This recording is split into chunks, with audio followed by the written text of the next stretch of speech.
حضرت ابن مسعود رضی اللہ تعالی عنہ سے روایت ہے،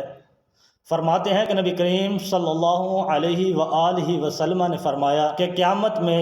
مجھ سے زیادہ قریب وہ ہوگا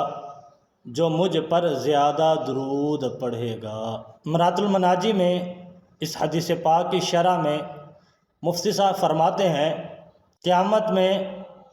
سب سے آرام میں وہ شخص ہوگا جو حضور صلی اللہ تعالی علیہ وسلم کے قرب میں ہوگا، اور حضور نبی رحمت صلی اللہ تعالی علیہ وآلہ وسلم کی ہمراہی نصیب ہونے کا